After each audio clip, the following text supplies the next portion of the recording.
So, hi everyone. This is our pre-recorded discussion around human factors and ergonomics. I know we've just introduced ourselves, but just to remind you how this session will run, really. We're going to discuss some human factors and ergonomics in the part one. But again, if you have any thoughts or have any questions, please write them in the chat box and we can discuss them in the break that we've planned between first session and our second section, which is going to look at leadership and human factors related to leadership. Now, you might hear us sort of rustling some papers here or sort of clicking in between slides. We've tried to keep this very natural so that it is a discussion between me and Lynn, and that it might really just spark some thoughts and some interest. And actually, when we come together in sort of the middle of between these two sessions and at the end, there's time to really open up that discussion with you all and get your experiences and your thoughts around human factors in healthcare. Have I missed anything out then? No, that's great, Laura. Cool. Thank you. Thank you. So lovely. So we should kick this off with thinking about what are human factors and how does that phraseology get described really within healthcare or within other organisations.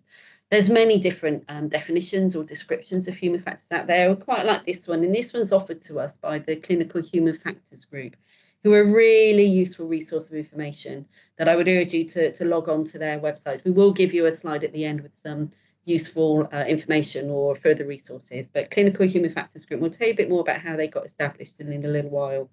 But basically, human factors and ergonomics, those two words are often interchangeable.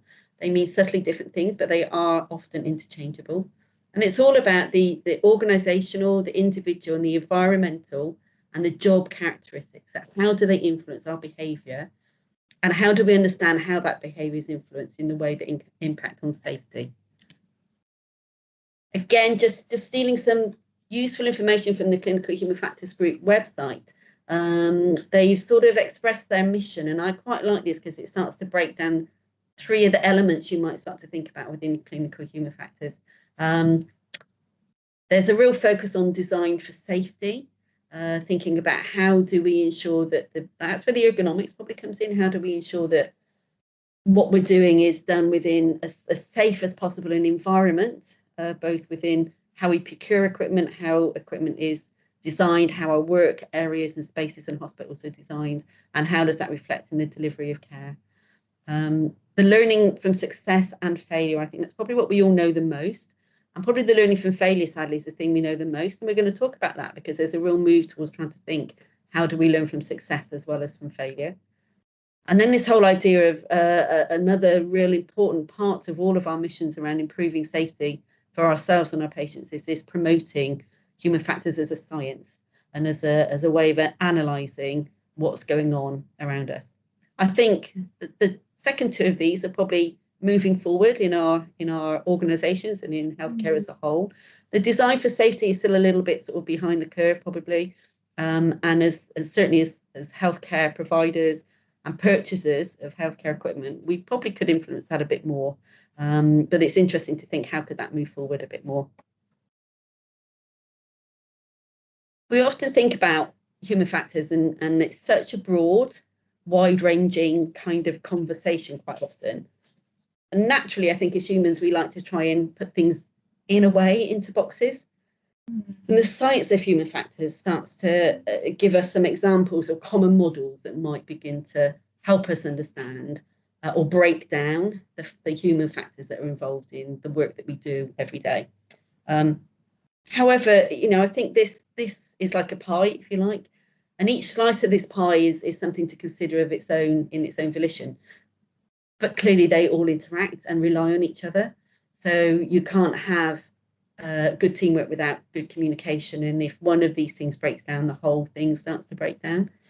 But we will talk a little bit, and I'd like you all to start to think about those areas within these slices of this pie that are areas that perhaps you've experienced more challenges over, or areas where actually being positive, we can make the biggest difference, whether it's our own behaviour, whether it's our teams, whether it's the environment we're in. And I think sometimes you have to think there's there's also lots to it, and we'll talk about that a little bit more. But you have that diversity between different people and what they bring to those different elements and where their skills are, and how that fits into different environments with, I don't know, like all that different sort of process that's happening within that individual place, whether that's a ward or a unit or wherever, how that all influences this whole pie as it were as well. Yeah. Okay. So now we can start to think about this, and I've touched on this early in this discussion with you all today, because we often bring in the whole idea of safety 1 and safety 2 later on in our discussions, but actually I feel like we should start our discussions around considering what these two things mean.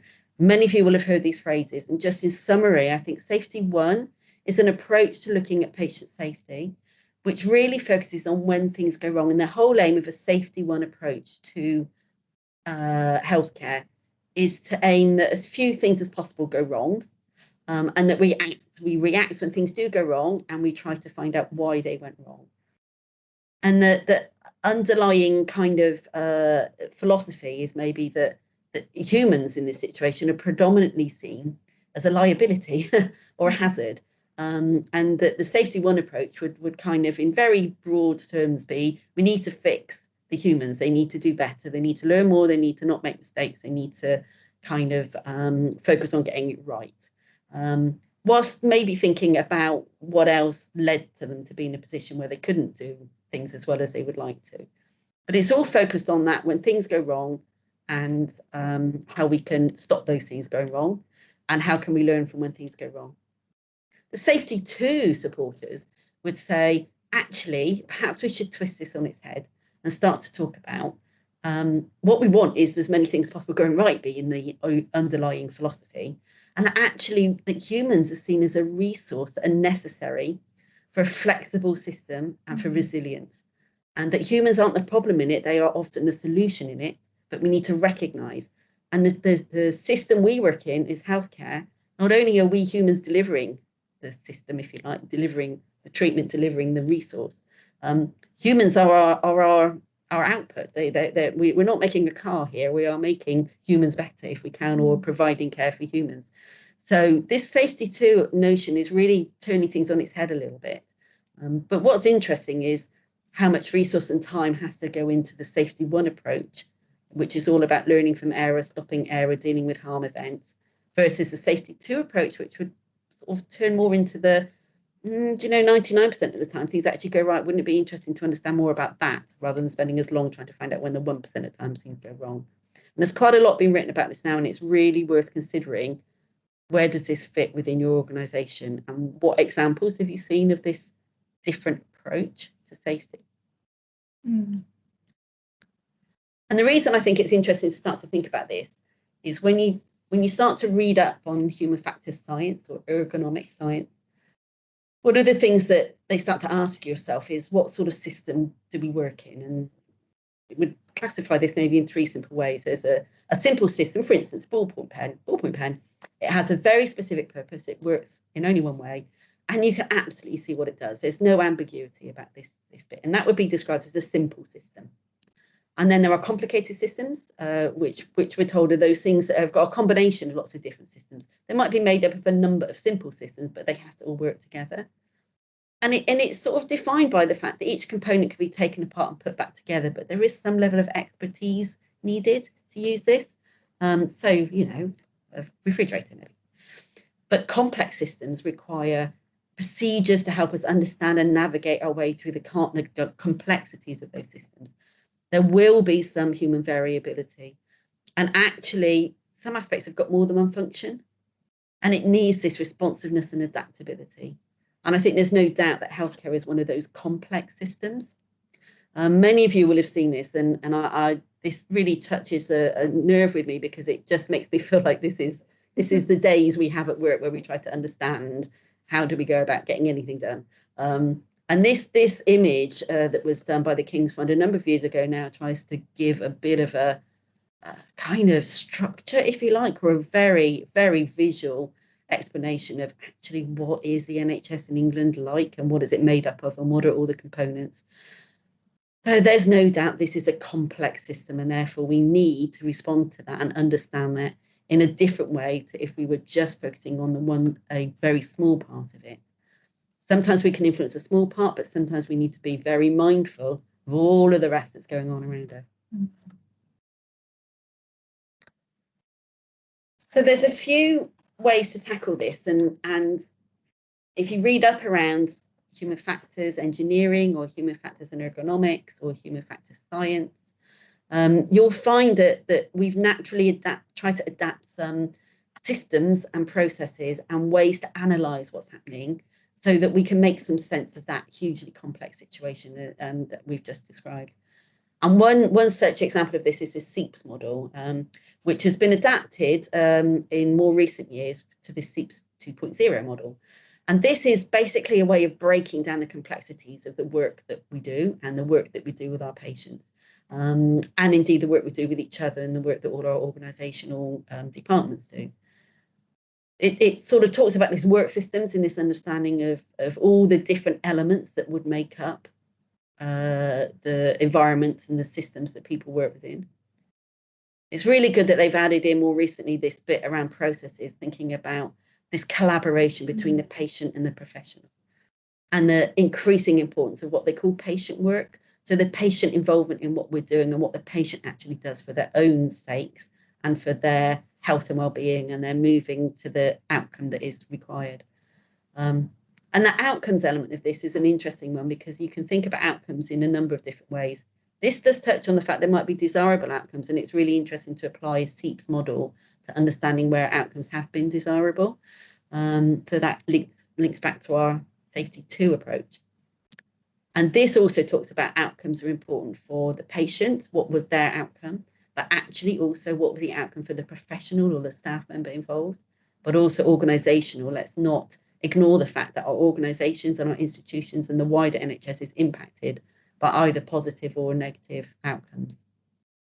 And I guess all these outcomes will be different for each individual or group or your team or that bigger picture organisation, isn't it, as well? So, absolutely. Good point.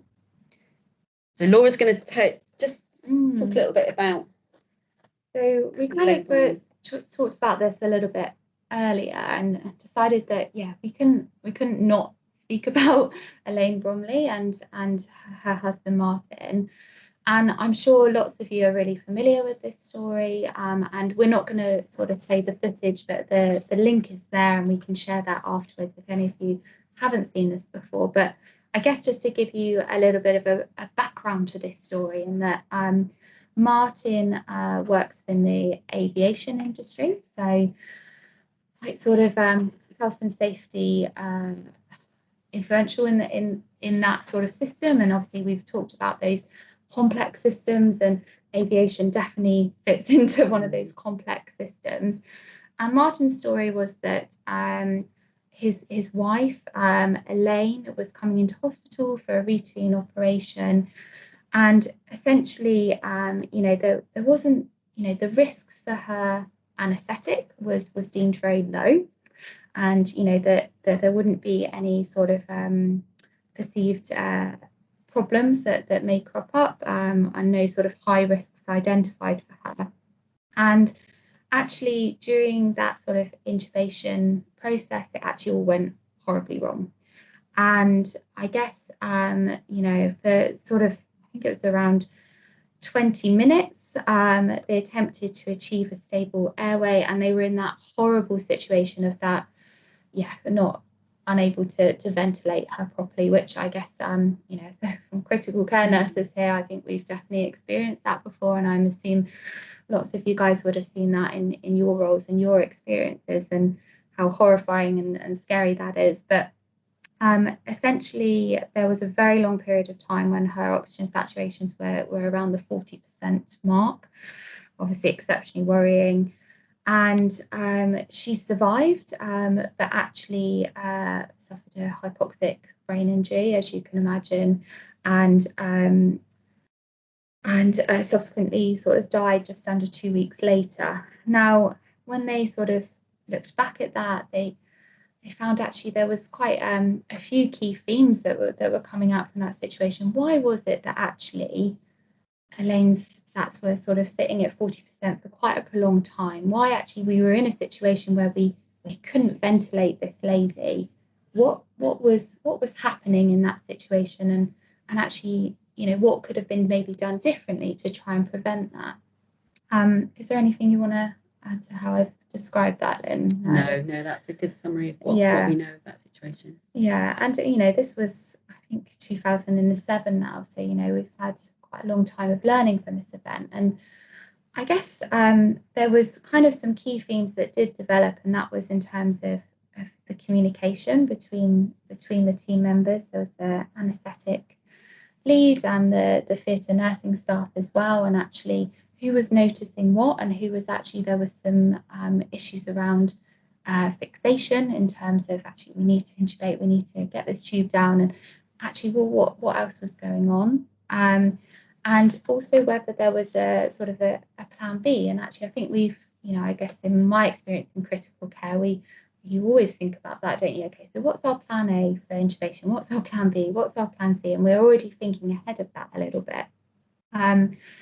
And this idea about actually all team members have feeling the confidence to be able to speak up and be listened to, and actually have their concerns listened to as well. Actually, in particular, this event, the theatre nursing staff had noticed her oxygen sats, or had gone and got the advanced airway trolley, and actually, you know, they felt that actually their concerns maybe weren't being listened to, and didn't feel that they had the confidence to actually put out a 4-2 call to get more help, or to go above the sort of anaesthetist and say, actually, I think what we're doing isn't right, even though inside me now I'm saying it wasn't right. But at that time, you know, the nursing staff didn't have that confidence. So there was definitely some themes that came up around, yes, empowering all of our members of staff to speak out when they have concerns, and as, you know, leaders, that to listen to those concerns too. And I guess the key thing was that Martin himself, actually, from this event, really wanted this to be, you know, obviously it was very devastating for their family, but for it to be a positive aspect to come out of this. So what can we learn from this? And how can we prevent actually something so catastrophic happening again?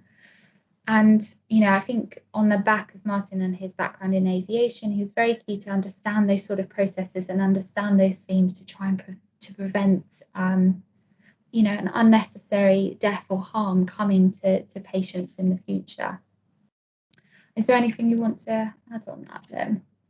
I think this is it. If you haven't seen it, then definitely, you know, have a watch of this video and the subsequent work. And then what Martin did following this is a really different approach to trying to understand what happened to his wife and why it happened. And it wasn't about blame, and it wasn't about compensation. It wasn't about suing. It was very much about, we need to understand this better, and bringing that. That's where we started to hear the merging between what happens in the airline industry when there are catastrophic errors or catastrophic events, and how they approach the learning and sharing the learning.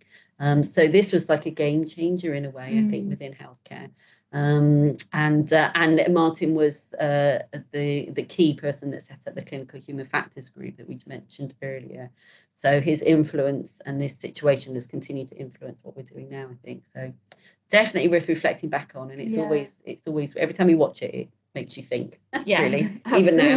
Yeah, definitely. And I think, if you guys got, throughout all of this, if you have any comments about this, or if it's sparking something, then please write it in the chat box, and we'll definitely be picking that up in the break and at the end as well. So great.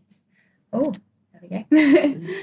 So I guess that kind of leads us on nicely to, like, well, why do errors happen? And we've touched upon that a little bit, but I guess you have to think about, there's the individual aspect to it to start off with. So we've said we're all humans. So actually, do we have what are our stresses? What are in our mental frames? What are going through our days? And what are we worried about at home? And all those things that influence us as people. Are we tired? Did we sleep well last night? You know, I've definitely worked shifts where I've I've had 2 hours sleep and I have not felt as safe as when I've had 8-9 hours sleep. Absolutely. Distractions, actually, yeah, mentally, is there something that's distracting me today because I'm worried about X, Y, and Z? And again, that leads on to those personal issues as well. We are human beings, we're not robots. We, as much as, you know, we keep, why there's that sort of separation between work and life, we're people that, you know, carry that with us all the time. So it's just worth remembering that. But then we think about that, okay, so we have that individual, but also then we have that sort of environment. So what is going on in the environment that influences that too? So actually, is it the culture of the environment? Sort of what's going on in that working team, or that in that space? Actually, you know, I think I hear a lot of like, well, this is the way it's always been done, or well, this is the way we do things, and not really willing to bend from that or make those changes. And those political pressures that actually sometimes we're all not privy to the details of that, but we still feel it as people working clinically. And those operational pressures, I mean, we're going to touch upon a little bit around the operational pressures that I think we've all had in the last 4 months, especially. And, you know, I've never experienced that level of operational pressures like I had in sort of January and February this year. And, you know, I think that's something that obviously influences what happens. Like if those pressures are high and those staff are working in that environment, then of course that you understand why errors might happen more frequently. Are we trying to be innovative? So actually we're trying to do something different and make change, and absolutely we should be thinking innovatively, but that doesn't come without its risk. And we want to change something, and what does that look like, and what does that mean for the service or the patients or those members of staff too?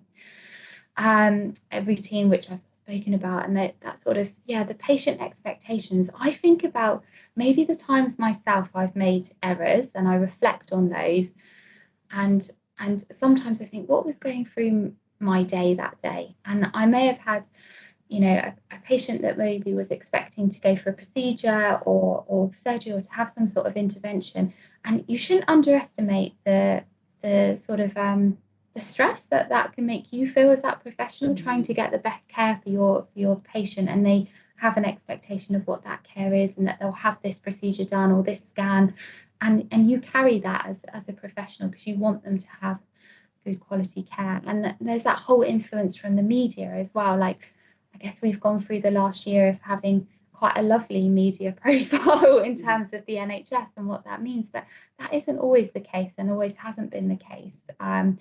It's definitely kind of, again, what you mentioned, Lynn. Do you know what? We'll focus on the 1% when things went wrong, but not the 99% when things went right. Yeah, and just the general sort of those environmental aspects of the ergonomics and design. Is there anything you want to add, Lynn? I think the picture's there to really just remind us it's often worth having a look. There's some really interesting documentaries, certainly about the Challenger crash in 1986, which was a NASA space shuttle that sadly, after takeoff, completely exploded, complete destruction, and the loss of all astronauts on board. And the story behind how and why that space shuttle even took off that day is fascinating. And there was huge political pressures, and there was huge expectation that for the first time they put a civilian, so a non-astronaut, who was a female teacher on board, and the whole media thing had just gone crazy following her story. And the fact that on the day that it was basically, they were told, or people knew, it was too cold to take off and it was going to affect a famous O-ring, which was a seal that would eventually gave out and caused this massive explosion.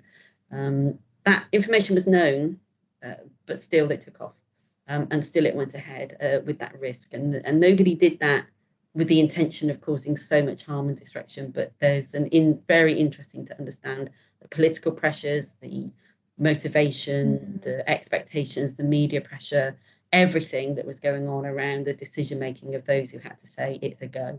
And I think it's an interesting example to have a look at and just think about how we work in those situations, really.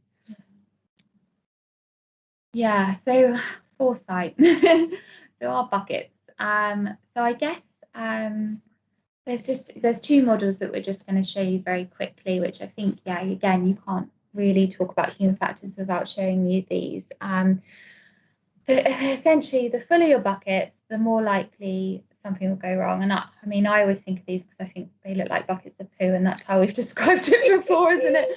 So the more things you're worried about, the more brown stuff is in your bucket. Yeah, exactly, absolutely. And of course that makes sense, doesn't it? Like the more of those issues that we already talked about, the things that are going on at home, the things that affect you, the political pressures in your environment, the team that you're working with, whatever that is, that's making your bucket fuller, may actually increase the chances of maybe something going wrong.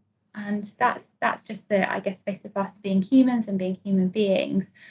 And actually, I think, you know, again, I look at the last couple of months and I think, okay, we'll move staff around the building to try and, you know, help with those operational pressures. But actually, maybe we have staff that are now working in an area that's unfamiliar and looking after patients that are more unfamiliar to them, and that adds to their stresses, doesn't it? It fills up their buckets. So actually, when those buckets get too high, then actually maybe that we're putting, you know, ourselves or people in a situation where we're more likely to make mistakes or make errors. And also, yeah, our buckets are never empty.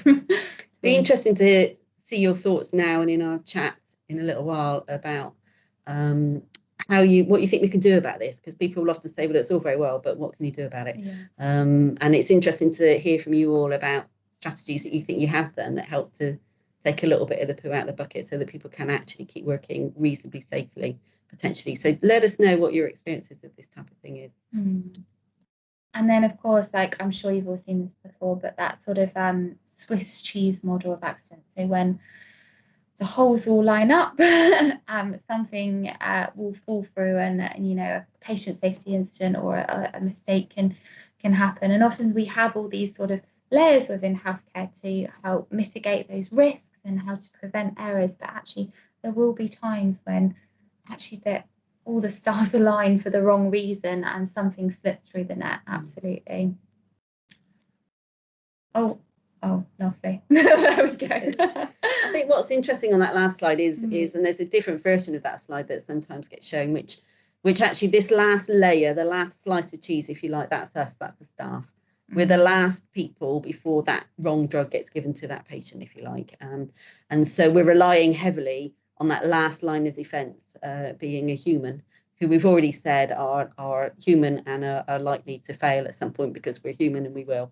And we've talked about how full any of our buckets might be or what other pressures we're working under.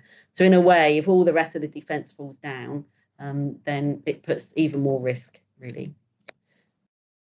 So just another sort of way of categorising these unsafe acts. And I started out saying it was really important to think about safety 2, not safety 1. And we spent the last 20 minutes talking about when things go wrong, because that's where a lot of the science and evidence comes around in terms of human factors. But if we think about this sort of way of categorising, if you like, unsafe acts, and we can apply this to maybe an example. We live in Bristol and there's an awful lot of 20-mile-an-hour zone limit things here. And sometimes there will be an unintended action, which ends up with you driving outside of the speed limit.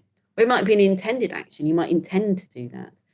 Unintended falls into these things like slips, which are just you didn't really realise, or lapses, or mistakes, or violations. Violations are up at the top end of this. And out of all the reasons why an unsafe act might happen, there's only one box in all of these things that says malicious, i.e. you intended to violate the rule for bad reasons. All the rest were actually rational reasons why you ended up violating the rules. And we all do it. So you can see this is just like an example, and this is our life in Bristol, really, around whether we knew, we had knowledge, but we didn't see the sign. We knew about the speed limits, but we didn't see the sign. We didn't get to see our speedometer. We were mistaken. We honestly believed it was 30. That's why we drove at 30, not 20. Or this idea of violations, which sort of touches a little bit on the next model, which many of you would have seen, and this idea that we, as human nature, it is human nature to migrate to boundaries. We shift our perception of what we're doing. And the reason we shift is due to a mixture of things, maybe life pressures, how busy, how challenged we are, how much is going on, how quickly we need to do a certain thing, how fast we need to achieve that outcome.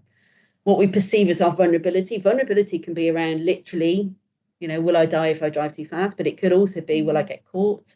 Will I damage my car? Will I, you know, what is going on around me that makes me feel vulnerable if I drive outside of what is the legal limit in this example?